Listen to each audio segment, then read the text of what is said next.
and good evening. We do begin with that breaking news. A last-minute deal tonight between the US and Iran to stop the fighting at least temporarily after 38 days of joint US-Israeli military operations against Iran known as Operation Epic Fury. That agreement announced this evening by President Trump.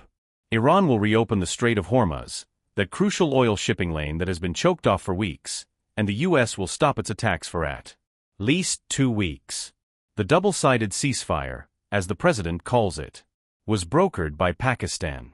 After multiple delays, the president had given Iran's leaders until 8 p.m. Eastern to reopen the strait or else threatening attacks on power plants, bridges, and more. Let's get right to senior White House correspondent Weijia Jiang for more on all this and the absolute latest. Weijia. Good evening. Just this morning, the president was threatening to follow through with a massive bombing campaign against Iran.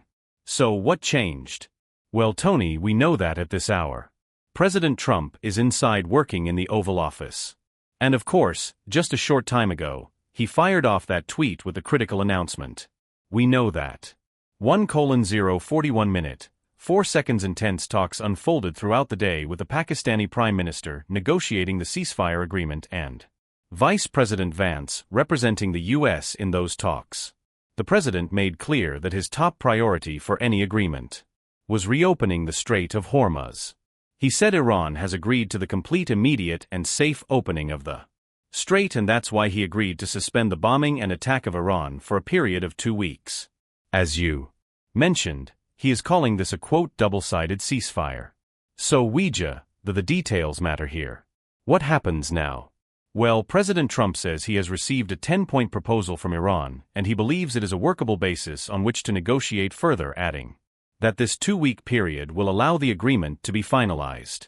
What we don't know, Tony, is whether the president's dire threat remains. Just this morning, of course, he warned that if a deal was not reached to end the war, quote, a whole civilization will die tonight, never to be brought back again. And he says the U.S. has a plan to bomb Iran's bridges and power plants, which has raised concerns among both Democrats and Republicans because of course that is civilian infrastructure. Tony, we should note that as of this hour, though we have not heard from Israel or from Iran, and the Pakistani Prime Minister says that more details will come in due course. Please like, follow, and subscribe if you find this informative.